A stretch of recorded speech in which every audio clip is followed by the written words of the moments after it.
Hello everyone. सीधी भर्ती और backlog भर्ती में क्या अंतर होता है, इसे मैं आपको 2 मिनट में बताने जा रहा हूं। कुछ बच्चे कंफ्यूज रहते हैं, क्या है सीधी भर्ती, क्या है रेगुलर और क्या बैकलॉग भर्ती। तो इसके बारे में 1 मिनट में आपको बता दूं कि सीधी भर्ती जो होती है और बैकलॉग भर्ती होती है, उसके बारे में अंतर बता रहा हूँ एक एग्जाम्पल के।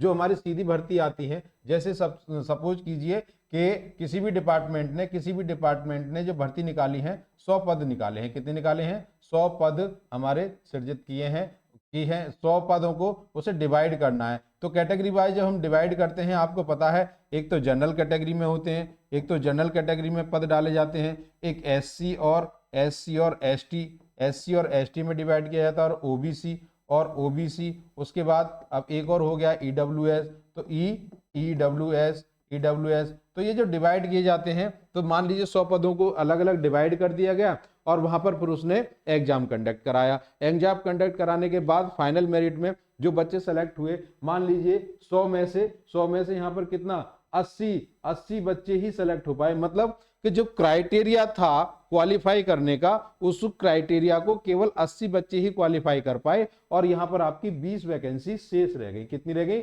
20 वैकेंसी इस भर्ती में रह गई।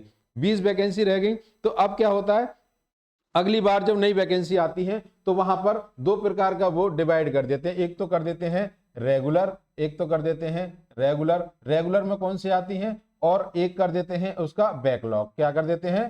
बैकलॉग कर देते हैं, बैकलॉग। ठीक है। तो जो ये 20 वैकेंसी रिक्त बची थी, इनको बैकलॉग में डाल दिया जाता है। और जो रेगुलर वैकेंसी होती है, वो रेगुलर वैकेंसी क्यों होती है कि जो डिपार्टमेंट द्वारा सृजित किए गए नए पद और प्लस जो रिक्त हुए हैं रिटायरमेंट के बाद, तो वो पद हमारे किस में आते हैं? वो रेगुलर में आते हैं। और बैकलॉग में वो वैकेंसी जो पिछले एग्जामों में जो वैकेंसी हमारी रिक्त रह गई, जो बच्चे क्वालिफाई नहीं कर पाए या कैंडिडेट नहीं मिल पाए। ठीक है, ये दोनों में अंतर होता है। इसी प्रकार की और वीडियो देखने के लिए हमारे चैनल पे बने रहें, हमारे चैनल को सब्सक्राइब करें, लाइक करें।